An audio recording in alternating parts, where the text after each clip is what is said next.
What is creatine? There's no argument it deserves the hype, but only if you're taking it the correct way. Creatine is a natural compound that's stored in your muscles, and it helps you produce energy during high intensity lifts. Believe it or not, you can actually consume creatine from eating beef, but you need to eat a whole kilogram to achieve the daily saturation levels that are recommended. So how does creatine work? Well, first of all, it does absorb water into your muscles, so this will increase your lean mass, but that only works for a little while, and then it caps off after you've gained a limited amount of weight. Secondly, and most importantly, it increases your phosphocreatine stores. This is brilliant for the ATP PCR system. Why is this important? Well, higher phosphocreatine stores means more supply to your ATP PCR system. This is the body's fastest way of producing energy, and typically it lasts around 8 to 10 seconds, but when you supplement with creatine, it actually lasts 10 to 12 seconds, so 2 seconds longer, which might not sound like too much, but when you consider that it's about a fifth of the initial time period, that's quite a bit. How is this going to help you? In 3 key ways: strength, recovery, and muscle growth. Strength. You might not instantly lift heavier, but you will be able to definitely crank out a few more reps, increase in volume and strength over time. Recovery. This isn't the typical type of recovery like tendon and muscle recovery. This is recovery of your ATP stores. So you will have less rest time in between sets before you can push at your maximal efforts again. And muscle growth.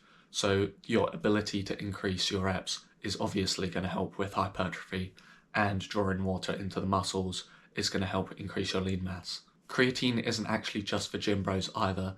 It can actually provide cognitive benefits as well. Studies show creatine can help with mental fatigue, memory, and even reaction time, especially in sleep-deprived or stressed out individuals. It's also being researched into currently at different neurological conditions, so like Parkinson's, depression, and even potentially traumatic brain injury.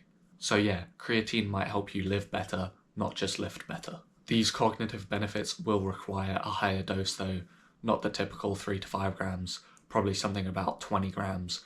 This is so that the creatine can penetrate your blood-brain barrier at high enough doses, so not all of it's going to make it through there, which is why you need more of it to then get more of it through, obviously.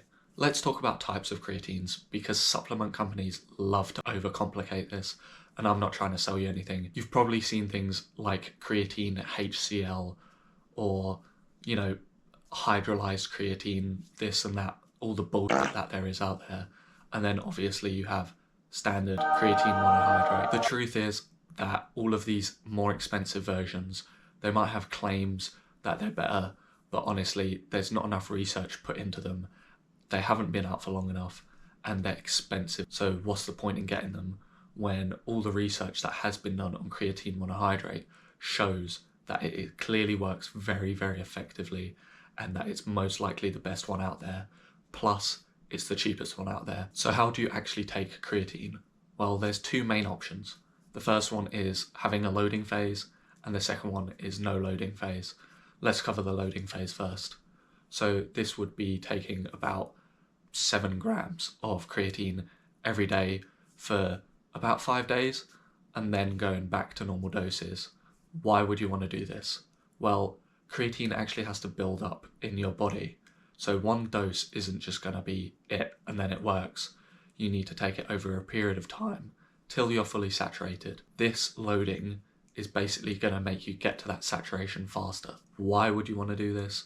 Well, it's going to save you about 1 to 2 days of that loading, but it can cause some serious GI distress. I've actually personally experienced this, and I wouldn't opt to do it again. My option would be the second option, which is just not to have the loading phase. You would want to take 3 to 5 grams a day, and then you will saturate. It'll take typically about 2 to 3 days longer to reach full saturation than if you loaded it. But honestly, creatine is a very long-term supplement, and these 2 to 3 days aren't really going to do much difference, to be honest. So it's up to you which one you choose. Now let's bust some myths about creatine, because there are plenty of them out there. The first one is that creatine makes you bloated. Well, yes, it does draw water into your muscles, but nowhere else. So this bloating myth is definitely a myth. It's just going to make you look more pumped, and you're going to carry it in places that you won't notice it when it comes to discomfort and things like that. The second myth is that it causes stomach irritation. Well, yes, if you take too much at once. If you stick to the daily recommended amount of 3 to 5 grams, it's probably not going to do this to you. It's only when you go and exceed it into the loading phase type thing where you're going to see these issues arise, which is why I personally would opt out of doing the loading phase. The third myth is that it hurts your kidneys. Well, there's actually zero evidence out there that says creatine harms your kidneys. And if you do currently have unhealthy kidneys, then go and talk to your doctor about it and get advice from them. But for the average person, creatine is definitely safe. And another common myth, it causes hair loss. This one, once again, there's zero evidence to state that it causes hair loss. If you do notice that you're losing hair, then you're probably going to lose it anyway. So who exactly should take creatine? Let's answer that. Anyone doing resistance training, explosive sports, sprinting, anything of that kind, you should take creatine. Beginners. If you're a beginner, honestly, there's no need to spend money on any form of supplementation. You're fine for this because you're still in the newbie gain stage, so you're going to make muscle gains no matter what. Then you should consider taking supplements to help you, but not before that. Whether you're cutting or bulking, you don't have to worry about creatine. It will probably help you a bit more with your bulk because of that few extra pounds of lean mass water weight it can put on, but don't worry about this when you're cutting. So who shouldn't take creatine? Well, really just people with pre-existing kidney issues or currently having any kidney issues. Talk to your doctor, find out what they say, they'll give you the best advice. Is timing important? Well, as long as you're taking it every day consistently, not really. And if you do happen to stop taking it for maybe a day or two, don't worry, you're not going to lose all your gains. Try to think of creatine as an XP booster, where when you're on it, you make slightly more XP, and then when you come off of it, you still have all of that stored. You're just now currently gaining less XP. Does that make sense? I hope that makes sense. Also, dry scooping. Yes, it can be incredibly time convenient, but it's probably not going to help with your absorption rates. Try to mix it with water if you can. Currently, there's actually data going around that if you buy supplements, or especially creatine, from lesser known brands, you might not even be getting what you're paying for at all. And there's a chance that you can be getting your supplements spiked. So things like steroids or even methamphetamine, which personally I would want to expel from anything possible. How do we avoid this? Well, buy from well-known supplement companies and look for the informed choice label.